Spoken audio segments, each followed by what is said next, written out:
ನಿನ್ನೆ ಕಾರ್ಯಕಾರಿ ಸಮಿತಿಯಲ್ಲಿ ತುರ್ತು ಕಾರ್ಯಕಾರಿ ಸಭೆಯನ್ನ ಕರೆದಿದ್ದೆ. ಜೋಸೈಮನ್ ಅವರು ಬಹಳ ಉತ್ಸುಕರಾಗಿ ಬಂದಿದ್ರು. ಪ್ರತಿಯೊಬ್ಬರ ಹತ್ರ ಅವರವರ ಅಭಿಪ್ರಾಯಗಳನ್ನು ತಗೊಳ್ಕೊಳ್ತಾ ಇದ್ವಿ. ಈ ಕನ್ನಡ ವಾಕ್ಚಿತ್ರದ 92 ವರ್ಷ ತುಂಬಿ 93 ವರ್ಷಕ್ಕೆ ಬೀಳುವಾಗ ಆಚರಣೆ ಹೇಗಿರಬೇಕು, ಇದೊಂದು ಆಚರಣೆ ಅನ್ನೋ ಮಟ್ಟದಲ್ಲಿ ನಾವು ಮಾತಾಡ್ತಿದ್ವಿ. ಅದರ ಸಂಬಂಧವಾಗಿ ಅವರು ಸುದೀರ್ಘವಾಗಿ ಮಾತಾಡಿದ್ರು. ತುಂಬಾ ಚೆನ್ನಾಗಿ ಮಾತಾಡಿದ್ರು. ಮಾತಾಡಿ ಅವ್ರ ಮಾತೆಲ್ಲ ಆದ್ಮೇಲೆ ಇನ್ನು ಬೇರೆಯವರ ಅಭಿಪ್ರಾಯಗಳನ್ನು ಸಂಗ್ರಹಿಸ್ತಿರುವಾಗ ನನಗೆ ಇದ್ದಕ್ಕಿದ್ದಂಗೆನೆ ಅಂಚೆಹಳ್ಳಿ ಶ್ರೀನಿವಾಸ್ ಅವ್ರು ಬಂದರು. ಅಮ್ಮ ಒಂಚೂರು ಹೊರಗೆ ಬನ್ನಿ, ನೀವು ಮೀಟಿಂಗ್ ನಿಲ್ಲಿಸಿ ಹೊರಗೆ ಬನ್ನಿ ಅಂತ. ಏನು ಅಂತ ಕೇಳಿದ್ವಿ. ಇಲ್ಲ, ಇವರು ಇಲ್ಲಿ ವಾಂತಿ ಮಾಡ್ತಿದ್ದಾರೆ ಅಂತಂದ್ರು. ಜೋಸೈಮನ್ ಅವರು ವಾಂತಿ ಮಾಡ್ಕೋತಿದ್ದಾರೆ, ಬನ್ನಿ ಬೇಗ ಅಂತ. ನಾವು ಮೀಟಿಂಗನ್ನು ಹೀಗೆ ನಿಲ್ಲಿಸ್ಬಿಟ್ಟು ಓಡೋದ್ರೆ ಅವರು ಸಕ್ಕರೆ ಗಿಕ್ಕರೆ ಕಡಿಮೆ ಆಗಿರ್ಬೋದು ಅಂತ ಅವರಿಗೆ ಸಕ್ಕರೆ ನೀರನ್ನೆಲ್ಲ ಕೊಟ್ವಿ. ಮಾತಾಡ್ತಿದ್ರು, ಜೋ ಜೋ ಅಂತ ಹೇಳ್ತಿದ್ವಿ. ಆಮೇಲೆ ಪಾಪ ಅವಿನಾಶ್ ಶೆಟ್ಟಿ ಅಂತ ನಮ್ಮ ಕಾರ್ಯಕಾರಿ ಸಮಿತಿಯ ಸದಸ್ಯರು ತನ್ನ ಸ್ವಂತ ತಂದೆನ ಎತ್ಕೊಂಡು ಹೋಗುವಂಗೆ ಆಂಬ್ಯುಲೆನ್ಸ್ಗೂ ಕಾಯ್ದೆ ಅವ್ರ ಕಾರ್ನಲ್ಲಿ ಹಾಕಿ ಹಿಂದೆನೇ ಇರುವಂತ ಆಸ್ಪತ್ರೆ ಕರ್ಕೊಂಡು ಹೋಗ್ವಿ. ಮೆಟ್ಲತ್ರ ಬರ್ತಿರ್ಬೇಕಾದ್ರೆ ಜೋ ಕೇಳಿದ್ರು, ನನ್ನ ಫೋನು ನನ್ನ ಕನ್ನಡಕ ಅಲ್ಲೇ ಇದೆ ಅಂತ.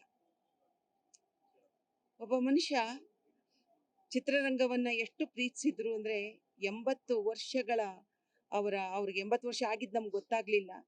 80 ವರ್ಷ ಅವ್ರ ಫೋನಿನ ಬಗ್ಗೆ, ಅವ್ರ ಕನ್ನಡಕದ ಬಗ್ಗೆ, ಚಿತ್ರರಂಗದ ಬಗ್ಗೆ, ಒಂದು ಆಚರಣೆಯ ಬಗ್ಗೆ, ಉದ್ಯಮದ ಬಗ್ಗೆ ಮತ್ತು ಟೆಕ್ನಿಷಿಯನ್ಸ್ಗಳಿಗೆ ಮೆಡಿಸಿನ್ಗೆ ಒಂದಷ್ಟು ದುಡ್ಡು ವ್ಯವಸ್ಥೆ ಮಾಡಿಸ್ಕೊಡಿ, ಸರ್ಕಾರದಲ್ಲಿ ಕೇಳಿ, ನಮ್ಮ ವಾಣಿಜ್ಯ ಮಂಡಳಿನ ಏನಾದರೂ ಮಾಡಿ ಅನ್ನುವಂಥ ಮಾತುಗಳನ್ನು ಕೂಡ ಹೇಳಿಬಿಟ್ಟು ನಮ್ಮನ್ನು ಬಿಟ್ಬಿಟ್ಟು ಹೊಟ್ಟೋಗ್ಬಿಟ್ರು. ಭಾಳ ನಿಜವಾಗ್ಲೂ ಹೇಳ್ತೀನಿ, ಅಂತ ಸಹೃದಯಿ ಅವ್ರ ಜೊತೆ ನಾನೊಂದು 2 ಸಿನಿಮಾ ಮಾಡಿದ್ದೀನಿ. ರಕ್ತ ತಿಲಕ ಒಂದು ಸಿನಿಮಾ ಮಾಡಿದ್ದೀನಿ, ಸಿಡಿದಿದ್ದ ಸಹೋದರ ಅಂತ ಒಂದು ಸಿನಿಮಾ ಮಾಡಿದ್ದೀನಿ. ಮತ್ತು ಜೋ ನಮ್ಗೊಂಥರ ಹತ್ತಿರವಾದ ವ್ಯಕ್ತಿತ್ವ. ಯಾರನ್ನು ನೋಯಿಸಿದವರಲ್ಲ, ಎಲ್ಲರನ್ನು ಪ್ರೀತಿಸಿದಂಥ ವ್ಯಕ್ತಿ. ಭಯಗ್ರಸ್ತರು, ಅತ್ಯಂತ ಸಂಯಮದಿಂದ ವರ್ತಿಸ್ತಾ ಇದ್ರು. ಇವತ್ತಿನ ದಿನ ನಾವು ಅವರನ್ನು ಕಳ್ಕೊಂಡಿದ್ದೀವಿ. ಅವರ ಮೃತರ ಆತ್ಮಕ್ಕೆ ಶಾಂತಿ ನೀಡಲಿ ಅಂತ ಕೇಳ್ಕೊತೀನಿ. ಹಾಗೆ ಅವರ ಕುಟುಂಬಕ್ಕೆ ಈ ನೋವನ್ನು ಭರಿಸುವಂತ ಶಕ್ತಿ ಆ ಪರಮಾತ್ಮ ನೀಡಲಿ ಅಂತ ಕೇಳ್ಕೊತೀನಿ. ಸಂದರ್ಭ ಅಲ್ಲ, ಬಟ್ ಒಂದು ವಿಷಯ ಚರ್ಚೆ ಆಗ್ತಾನೆ ಇದೆ. ನಿನ್ನೆ ಗಲಾಟೆ ಆಯ್ತು, ಅತಿರೇಕಕ್ಕೆ ಹೋಯ್ತು, ಎಲ್ಲ ಮಾತುಕತೆ ಆಯ್ತು. ಅವ್ರಿಗೆಲ್ಲ ಒಂದಿಷ್ಟು ಆರೋಗ್ಯ ಏರ್ಪೇರಾಗಂತ ಸನ್ನಿವೇಶ ಕಾರಣ ಆಯ್ತಾ ಅನ್ನೋದು ನಿಮ್ಮ ಮುಖಾಂತರ ಪ್ರಶ್ನೆ ಸಿಕ್ಕರೆ, ಈ ತರ ವಿಕೃತ ಯಾರಿಗ್ರಿ ಇದು ಹೊಳೆಯುತ್ತೆ ಹೇಳಿ ನೋಡೋಣ. ಸಭೆ ಸಮಾರಂಭಗಳಲ್ಲಿ ಮಾತು ಇಲ್ಲ, ಆ ಥರದ್ದು ನಡೀಲೇ ಇಲ್ಲ. ಈಗ ಎಲ್ಲರೂ ಏರು ಧ್ವನಿಯಲ್ಲೇ ಮಾತಾಡೋರು, ಯಾರು ಕೆಳ ಧ್ವನಿಯಲ್ಲಿ ಮಾತಾಡ್ತಾರೆ? ಮಾತುಕತೆಗಳೆಲ್ಲರೂ ಕೂಡ ಅವ್ರ ಧ್ವನಿ ಕೇಳಿಸ್ಲಿ ಅಂತ ಒಬ್ಬೊಬ್ರು ಮಾತಾಡ್ತಾರೆ. ಬಟ್ ಮಾತಾಡುವಾಗ ನಾವು ಇಲ್ಲ, ಒಬ್ಬೊಬ್ಬರೇ ಮಾತಾಡಿ ಅಂತ ನಾನು ಹೇಳಿದೆ. ಒಬ್ಬೊಬ್ಬರೇ ಅತ್ಯಂತ